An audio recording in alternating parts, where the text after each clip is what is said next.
그리스도 예수 안에서 사랑하는 새순가족 여러분, 이제 설이 코앞입니다.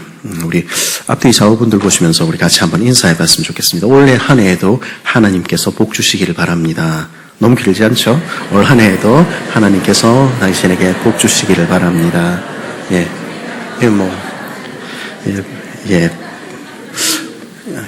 길지 않죠? 그렇죠? 하나님께서 복 주시기를 바랍니다. 그 하나님이 여러분과 함께 하시면서 복된 한 해 되기를 바랍니다.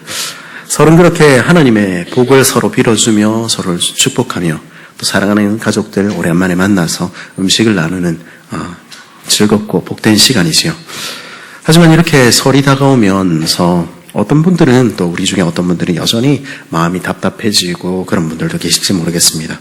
올해도 가면은 틀림없이 제사 얘기 나올 텐데 아이고 이걸 절을 해야 되나 말아야 되나, 음식을 먹어야 되나 말아야 되나.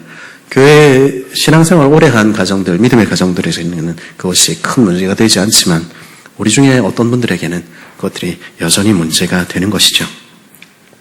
그리고 이 문제는 고린도 교회에서도 큰 문제가 되었던 것 같습니다.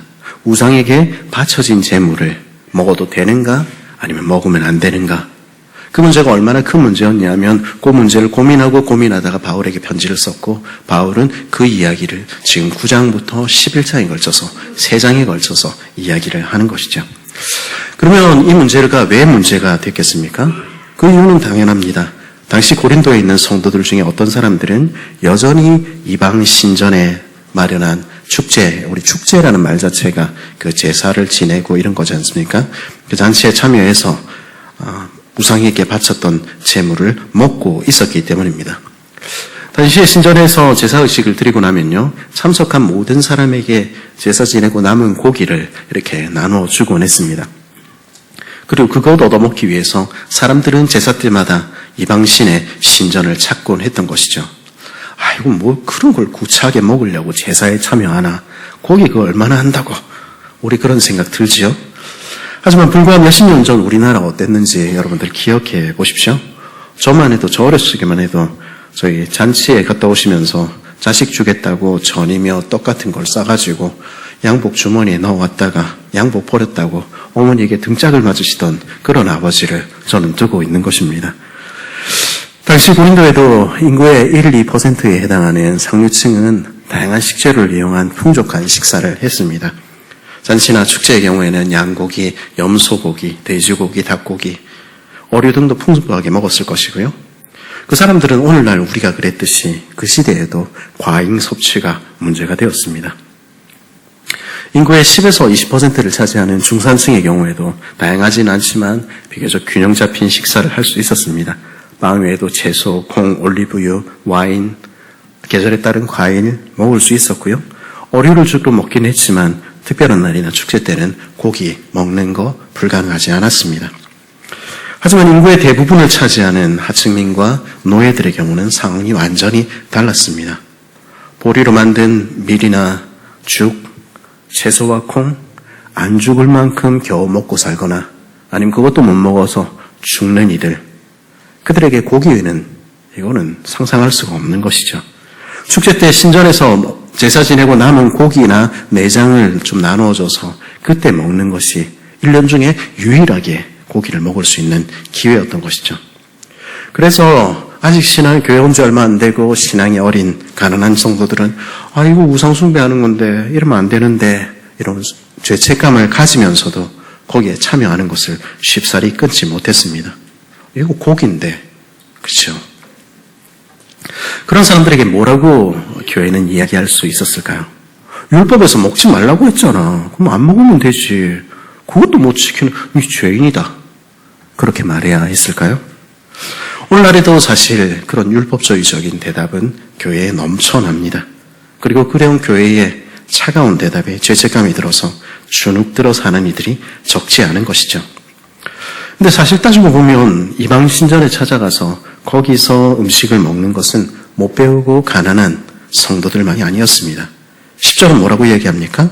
지식 있는 내가 우상의 집에 앉아 먹는 것을 누구든지 보면, 부유하고 교육받은 성도들도 신앙생활 꽤 했다는 사람들도 이방 신전에 찾아가서 거기서 음식 먹고 있었던 것입니다. 고린도 교회 대부분을 차지하는 것은 분명히 가난한 성도들이었겠지만 그런 일만 있는 것은 아니었습니다. 고린도 교회는 그리스도와 같은 유대인 출신의 회당장들 외에도 자기 집을 모임 장소로 내놓은 가이오 같은 사람도 있었고요. 그리고 재무관, 도시의 재무관 차지하고 있는 에라스도 같은 사람도 있었던 것이죠. 그런데 그렇게 제대로 교육받고 부유한 그리스도인들 가운데서 일부도 여전히 이방 신전에 찾아갔다는 것입니다. 물론 제사 이후에 남은 음식 먹으러 가는 것은 아니었습니다. 그 사람들에게는 고기는 특별한 게 아니었을 테니까요. 그러면 왜 그들은 이방 신전을 찾았습니까? 당시의 신전은요, 단지 제사만 지내는 종교시설이 아니었습니다. 신전은 당시에 많은 부속실, 오늘날로 얘기하면 컨벤션 홀들을 갖춘 공적인 자리였습니다. 그 홀들은요, 잔치나 사교적인 목적으로 사용됐지요. 유력인사들의 생일잔치, 결혼식도 거기서 열렸고요. 여러 가지 중요한 행사들도 그곳에서 열렸습니다. 부유한 그리스도인들은 비즈니스를 위해서, 사교적인 행사를 위해서 이방 신전을 찾았고요. 거기서 분위기 망치지 않기 위해서, 사회적인 체면 차리기 위해서 이방 신들에게 바쳐진 고기를 그거 알면서도 먹곤 했던 것이죠. 문제는 무엇입니까? 이 성도들은요, 우상의 재물 먹지 말라는 가르침에 코웃음 치면서 자신들은 우월한 깨달음을 가지고 있다고 자부했던 것입니다. 그들은요, 우리 주님께서 말씀하신 것처럼 입으로 들어가는 것이 사람을 더럽게 하지 못한다 하는 말씀을 알고 있었습니다. 그리고 어떤 음식을 먹는가 그게 중요하지 않다는 거, 그런 바른 지식도 가지고 있었던 것이죠. 그래서 8장 1절은 뭐라고 얘기합니까? 우상의 재물에 대하여는 우리가 다 지식이 있는 줄 아나니, 우상의 재물 먹는다고 아무 일도 일어나지 않는다는 거 알고 있었습니다. 그리고 그거 먹는다고 양심의 가책을 느끼고 자책하는 이들을 향해서 아이고 그런 미신적이고 유대주의적인 잔재를 벗어나지 못한 거, 율법주의적인 태도를 버리라, 이렇게도 충고하기도 했습니다. 제대로 된 지식이 없으니까 니네 그러고 있지. 그 사람들은 그렇게 이야기하곤 했던 것입니다. 심지어 양심의 꺼리낌 없이 우상의 재물을 먹는 것을 자랑스럽게 여기기까지 했습니다. 율법주의의 맹인 사람들하고는 다른, 우리는 자유로운, 우리는 그래도 똑똑하고 우리는 깨인 사람들이라서 그들과는 다르다 한 것을 자랑할 것처럼 이야기하기도 했던 것이죠. 그래서 그들은 자신들이 성경에 대한 지식이 있고 교리에 대한 지식이 있는 것을 자랑스럽게 여기며 바울에게 편지를 보낸 것입니다. 그리고 우상의 재물에 대해서 먹어도 된다 하는 대답을 듣고 싶어 한 것입니다. 우리는 저런 사람들하고는 다르게 지식을 갖춘, 그래도 말씀이 무엇인지 아는 똑똑한 사람들이지요. 우리 지식이 맞지요? 바울은요, 그들이 가진 지식을 부정하지 않았습니다.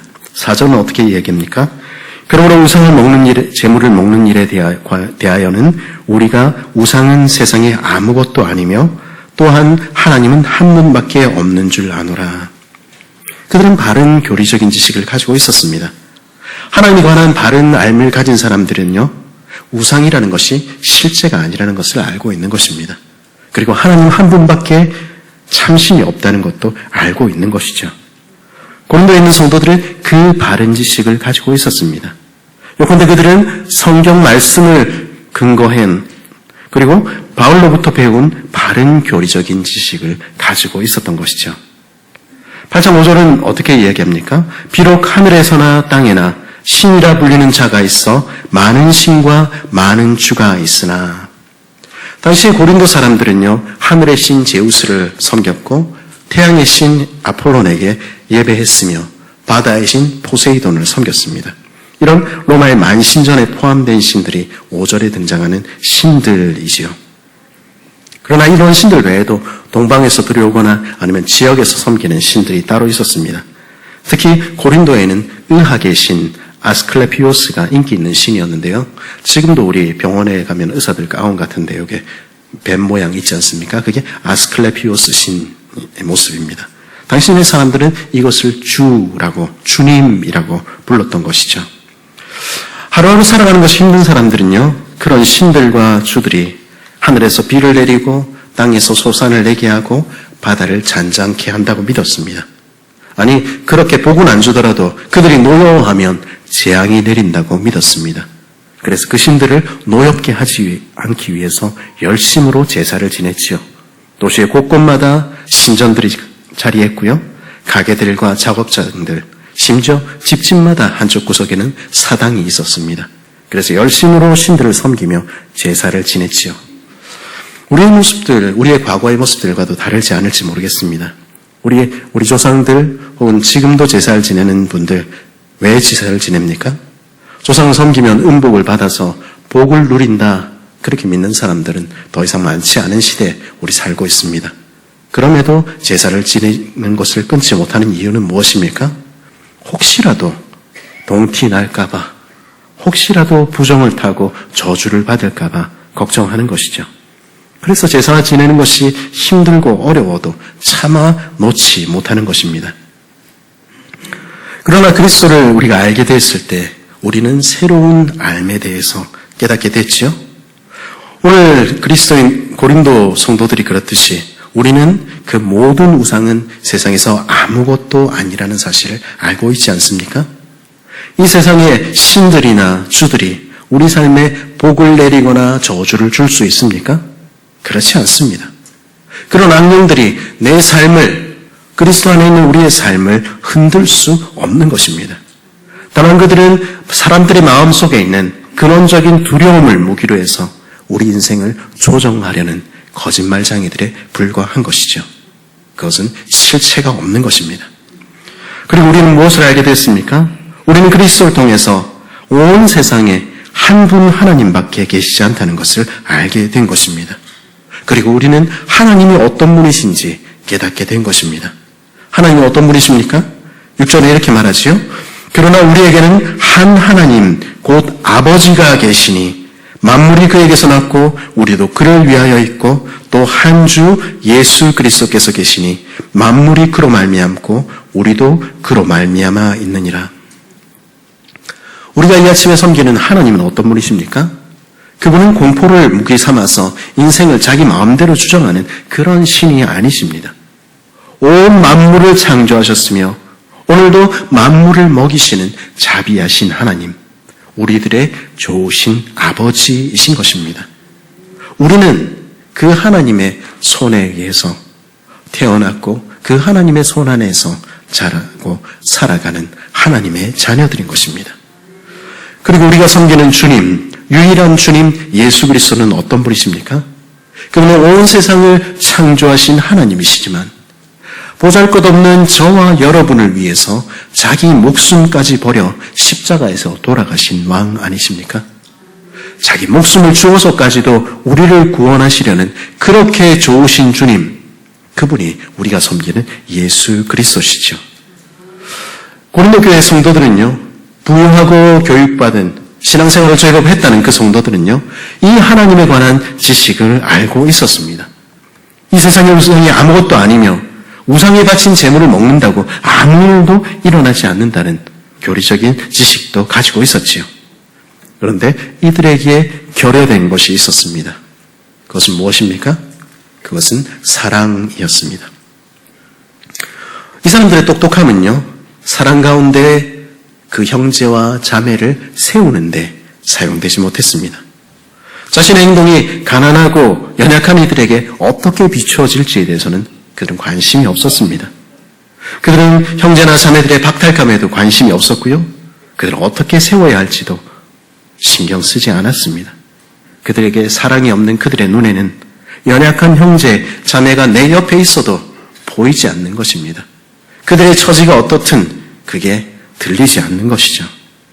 그들은 교회 가운데 충분한 지식과 배움을 갖지 못한 이들, 가난하여 신전의 고기를 먹으려면서도 양심에 거리껴서 괴로워하고 있는 이들이 있다는 것, 그거 눈에 들어오지 않은 것입니다. 그런 이들에게 바울은 지금 말하는 것입니다. 이런 이들이 있다는 것을 기억해라. 바울은 7절에서 이렇게 말합니다. 그러나 이 지식은 모든 사람에게 있는 것은 아니므로 바울은 모든 사람이 그런 충분한 교리적인 지식이나 배움을 갖지 못하고 있다는 사실을 기억하라고 이야기합니다. 신앙생활 처음 시작해서 혹은 신앙생활을 했어도 아직 알아듣지 못하는 이들이 있다. 그들이 넌 형제다. 그 사실을 기억하라 이야기하는 것이죠. 지식을 스스로 똑똑하다고 생각하는 이들, 엘리트들은 때로는 그렇게 말합니다. 그러면 열심히 배우지 그랬어. 말씀 안 읽고 뭐 했나? 왜 그렇게 못 사니? 그렇게 입 바른 소리들은 듣기에는 맞는 이야기처럼 들립니다. 그러나 정말로 그렇습니까? 그렇지 않은 것입니다. 우리 눈이 내 형제가 어디 있는지 그들의 눈을 바라보지 않을 때, 내 자녀의 처지에 우리의 눈길이 향하지 않을 때, 우리의 바른 이야기들은요, 공허한 메아리가 되고 상대방의 가슴을 후비는 비수가 되고 마는 것입니다. 당시 하층민과 노예들로 된 대부분의 고린도 교회 성도들은요, 글자도 읽지 못했습니다. 그런 그들이 스스로의 힘으로 말씀을 배우는 것, 불가능한 일이었습니다. 하루 종일 일하고 밤이 늦어서야 겨우 예배 시간에 나와서 그마저도 힘들어서 꾸벅꾸벅 조는 이들에게 성경은 어떻게 살아야 되는지는 어려운 지식이었습니다. 그러기에 그들은 이미 예수를 믿게 되었음에도 과거의 우상에 대한 습관을 지금까지 끊지 못한 채 연약한 가운데 살기도 했던 것입니다. 7절 하반절에 이렇게 말하죠.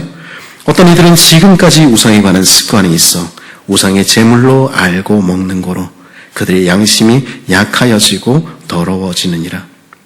그들은 우상에 바친 제물이 실제로 효력이 있는 것이라 그렇게 믿기도 했고요. 그래서 안 해야지 하면서도 그거 끊지 못하고 먹음으로써 그 양심이 연약해지고 오염되기도 했던 것입니다. 그리고 하나님께서는 그런 이들도 교회의 형제로 자매로 주셨던 것입니다. 그리고 그런 형제와 자매들을 돕도록 하기 위해서 그 남은 형제들 자매들에게 말씀을 깨달을 수 있는 지식도 주시고 그들을 도울 수 있는 부도 주시고 여유도 허락하신 것입니다. 지식은 좋은 것입니까? 물론입니다. 지식이 사람을 성장하게 합니까? 물론입니다. 우리는 말씀을 깨닫기 위해서 바른 교리적인 지식을 갖기 위해서 애써야 합니다. 그러나 바울의 이야기를 들어보십시오. 1절 하반절에서 바울은 뭐라고 이야기합니까? 지식은 교만하게 하며 사랑은 덕을 세우나니. 자신만을 위한 지식을 가진 사람들은요, 그 형제와 자매들의 어려움에 코웃음을 칠 뿐인 것입니다. 그런 교리적인 지식은요, 스스로 자랑하게 하며 교만하게 하며 우리는 전통을 가지고 있다, 우리는 지식을 가지고 있다, 이게 바른 신앙이지 말만 하게 할 뿐 그 형제와 자매를, 교회를 세우도록 하지는 못하는 것입니다. 그런 지식은 아무 유익이 없는 것입니다. 바울은 2절에서 분명히 말합니다. 만일 누구든지 무엇을 아는 줄로 생각하면 아직도 마땅히 알 것을 알지 못하는 것이요. 내가 똑똑하다고, 내가 그래도 성경에 대해서 잘 안다고 자랑하는 그 자체가 아직도 알아야 할 것을 알지 못하고 있다는 것을 증명하는 것이라는 것입니다. 히브리어로 알미라는 단어는요, 야다라고 하는데요, 이 말에는 암과 동시에 사랑이라는 의미를 가지고 있습니다. 무슨 말입니까? 참된 지식은 사랑으로만 가능하다는 것입니다. 하나님 우리가 어떻게 알 수 있습니까? 하나님을 사랑할 때만 그분이 누구신지 알게 되는 것입니다. 하나님에 대한 사랑 없이 자신이 원하는 대로 자신을 위한 지식을 쌓으면서 하나님을 안다? 그거는 말이 되지 않는 이야기인 것이죠. 하나님에 대한 사랑은 무엇으로 드러납니까? 우리가 알듯이 지금 내 곁에 있는 형제와 자매를 사랑하는 것으로 드러나는 것입니다. 그 사랑의 모습이 우리 가운데 없을 때 우리는 하나님을 알지 못하는 사람일 수 있다는 것이죠. 알면 언제나 사랑을 필요로 합니다. 고린도전서 13장 사랑장은 우리에게 뭐라고 가르칩니까? 내가 예언하는 눈이 있어 모든 비밀과 모든 지식을 알고 또 산을 옮길 만한 모든 믿음이 있을지라도 사랑이 없으면 내가 아무것도 아니요. 사랑이 없다면 우리가 자랑하는 지식은, 그렇게 쌓아왔던 그 똑똑한 것은, 아니 우리 자신은 아무것도 아닌 것입니다. 더 나아가 바울은 3절에서 우리에게 이렇게 가르칩니다. 또 누구든지 하나님을 사랑하면 그 사람은 하나님도 알아주시느니라. 우리가 똑똑하고 우리가 얼마나 아는가, 그게 중요한 게 아니라는 것이죠. 하나님이 우리가 누구인지 아시는 게 그게 훨씬 더 중요하고 가장 결정적으로 중요한 것 아니겠습니까? 우리는 우리가 하나님에 대해서 얼마나 아는 지식에 의해서, 우리의 알매에 의해서 구원받는 것이 아닌 것입니다. 하나님의 알아주심, 하나님의 은혜와 사랑의 알아주심에 의해서 우리는 구원받은 것입니다. 우리가 하나님을 사랑할 때, 우리의 그 사랑이 형제와 자매들에 대한 사랑으로 드러날 때, 우리는 우리가 하나님께서 우리 이름을 아시는 하나님의 자녀라는 사실을 증명하는 것입니다. 바울은 여기에서 자신이 율법주의를 넘었다고 자랑하는 소위 강한 자들에게 분명히 이야기합니다. 음식은 우리를 하나님 앞에 내세우지 못하나니 우리가 먹지 않는다고 해서 더 못 사는 것도 아니요 먹는다고 해서 더 잘 사는 것도 아닙니다. 우리가 우상에 바친 음식을 먹든 아니면 먹지 않든 그게 중요한 것이 아니라는 것이죠. 그 지식을 가지고 있든 가지고 있지 않든 그것보다 더 중요한 것, 내가 자랑하는 지식보다, 나의 자유보다, 나의 권리보다 더 중요한 것이 있다는 것입니다. 바울의 경고에 귀를 기울여 보십시오. 9절에서 하나님께서는 바울을 통해서 뭐라고 우리에게 말씀하십니까? 우리 9절 말씀 한번 같이 한번 읽어볼까요? 9절 말씀입니다. 시작.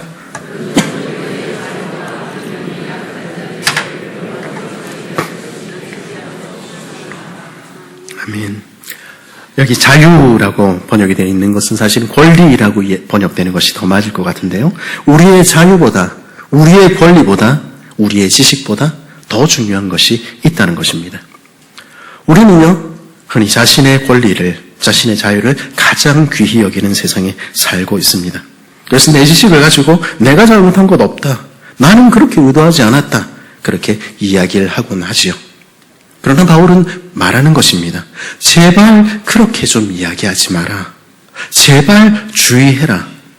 연약한 이들, 그들이 걸려 넘어지게 될 때, 네 자유와 네 권리에 의해서 그들이 걸려 넘어지게 될 때 그 큰 죄를 너 어떻게 감당하려고 하니? 바울은 그렇게 묻는 것입니다. 소위 우상에 바치는 제물은 아무것도 아니라는 사실을 아는 지식이 있는 우리는 나의 권리와 자유에 따라서 이방신전에서 음식을 먹는 거, 그거 아무것도 아니라 말할 수 있을지 모르겠습니다. 그러나 바울은 10절, 11절에서 뭐라고 가르칩니까? 지식 있는 내가 우상의 집에 앉아 먹는 것을 누구든지 보면 그 믿음이 약한 자들의 양심이 담력을 얻어 우상의 재물을 먹게 되지 않겠느냐? 그러면 내 지식으로 그 믿음이 약한 자가 멸망한다.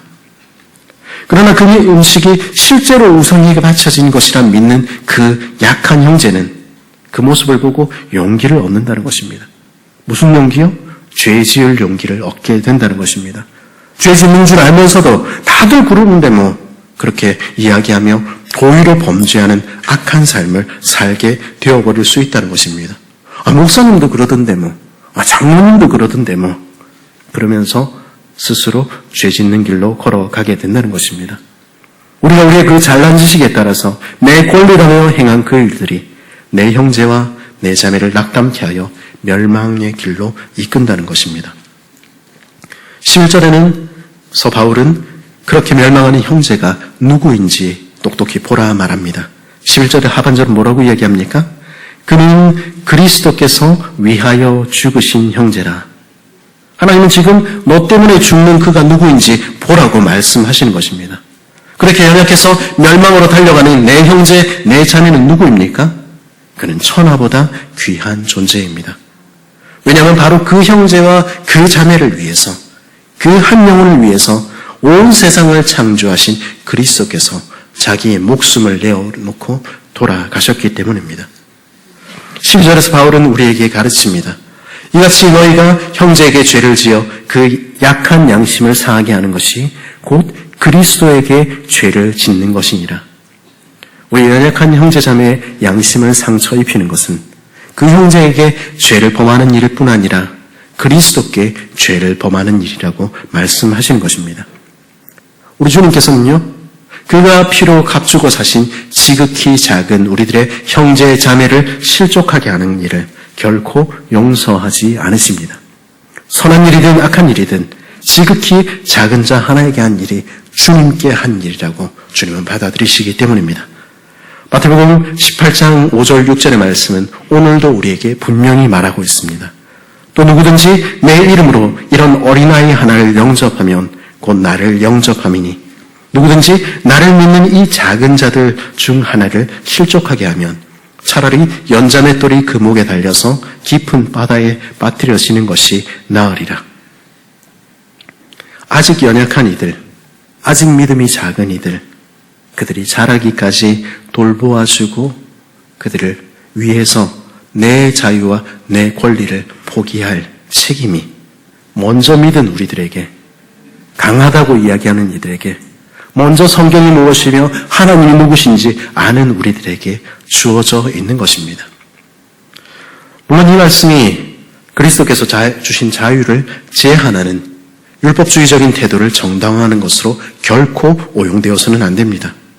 주님의 이 말씀은 언제나 내 자신에게 적용되어야 할 문제이지 다른 사람들에게 이거 하지마 저거 하지마 그렇게 강요하는 빌미로 사용될 수는 없는 것이죠. 그러나 주님의 말씀은 오늘도 우리에게 요청하는 것입니다. 너희 중에 있는 작은 이들, 연약한 이들, 그들의 눈을 바라보았으면 좋겠다. 그들을 이해하고 그들의 있는 그대로 받아들여 주렴. 내가 너희를 사랑한 것 같이 너희도 그렇게 사랑해 주렴. 주님은 말씀하시는 것입니다. 우리는요, 참 그렇게 못합니다. 우리는요, 참지 못합니다. 우리는 연약한 이들을 조금도 돌봐주지 않고서, 조금도 참아주지 않고서는 뭐라고 이야기하냐면 도대체 언제까지 돌봐줘야 되는데 이제는 말씀대로 지가 알아서 해야지 그렇게 이야기를 합니다. 하지만 곧 그들도 잘할 것입니다. 곧 그들도 우리와 함께 우리 주님을 노래하게 될 것이며 그들도 언젠가는 다른 이들을 돌아보아 줄 수 있는 그런 이들로 자라게 될 것입니다. 그러나 그날이 오기까지 지극히 작은 이들을 배려하고 돌볼 책임이 강한 자들에게 주어져 있는 것이죠. 나의 자유보다, 나의 권리보다, 나의 지식보다 더 중요한 것이 있다는 자들, 것을 아는 사람들, 그런 사람들은 어떻게 살아가야 합니까? 바울은 그 마지막인 13절에서 참으로 강한 자들, 참된 지식으로 그 형제와 자매를 세우는 일이 어떻게 살아가는지를 들려줍니다. 참으로 사랑을 따르는 지식을 가진 이들은 어떻게 살아갑니까? 13절은 이렇게 말하지요. 그러므로 만일 음식이 내 형제를 실족하게 한다면 나는 영원히 고기를 먹지 아니하며 내 형제를 실족하지 않게 하리라. 바울은요, 형제와 자매를 실족하게 하지 않기 위해서 자신이 누릴 수 있는 마땅한 권리조차도 포기하겠다, 그렇게 이야기하는 것입니다. 고기 때문에 내 형제 자매가 실족할 것 같으면 나는 영원히 고기 안 먹겠다. 이 말은 무슨 말입니까? 지금 단지 고기에 대해서 이야기하고 있습니까? 그럼 고기 안 먹으면 되겠다. 잘못 적용하는 것이죠. 바울은 지금 그 형제와 자매를 위해서라면 마땅히 내가 누릴 수 있는 것들, 그것이 무엇이든 포기하겠다 말씀하는 것입니다. 바울은요, 우상에 바친 제물이 문제가 되지 않는다는 것을 아는 지식을 이미 가지고 있습니다. 하나님이 누구신지 알고 자기가 자기 자유로 할 수 있다는 것을 알고 있는 것이죠. 어쩌면 자신만 생각했을 때 고기를 마음껏 먹을 수 있는 부도 가지고 있었고 지위도 가지고 있었던 사람입니다. 그러나 바울은 말하는 것입니다. 내가 그들을 얻고 그들을 세우기 위해서라면 기꺼이 고기 없는 하층민과 노예들의 식탁에 나는 참여하겠다. 내 평생 나는 그렇게 먹고 그렇게 살겠다 이야기하는 것입니다. 자신의 라이프 스탠다드를, 내 삶의 기준을, 내 형제를 얻기 위해서 그들과 같은 수준으로 기꺼이 낮추겠다, 그렇게 이야기하는 것이죠. 왜 그렇게 말합니까? 그는 죄인인 자신, 연약한 자신을 위해서 자신의 모든 권리를 버리신 예수 그리스도를 자신의 주님으로 모시고 있기 때문입니다. 하늘이, 천국이 하나님의, 이 주님의 라이프 스탠다드였죠. 그러나 주님은 어떻게 하셨습니까? 이 땅에 오셔서 가장 낮은 곳에서 죄인과 장녀들의 친구가 되어주시지 않았습니까? 그렇게 했듯이 자신도 그렇게 살기를 원했던 것입니다. 우리 주님께서 하늘 영광 버리시고 낮고 천한 자리에 오셔서 죄인들의 친구가 되어주시듯이, 내 친구가 되어주셨듯이, 나도 천하보다 귀한, 무엇보다 귀한 내 형제, 내 자매들을 얻기 위해서, 그들을 세우고 교회를 세우기 위해서 나는 기꺼이 그들과 함께 먹고 그들과 함께 마시며 그들처럼 되겠다. 그렇게 고백하며 살던 것입니다. 그것이 더 귀한 것, 가장 귀한 것이 무엇인지 아는 이들이 사는 삶입니다. 그리고 우리도 그렇게 살라 주님은 말씀하신 것입니다. 그리스도에서 안에서 사랑하는 새순 가족 여러분, 무엇을 먹든 무엇을 마시든 어떻게 살든 우리의 자유입니다. 여러분의 권리입니다. 우리는 더 이상 매여있지 않은 사람들입니다. 우리는 우리를 두렵게 만들던 이 세상의 신들, 우상들이 실제가 아니라는 것을 알고 있는 사람들입니다. 우상에게 바친 재물이 아무것도 아니라는 것도 알지요.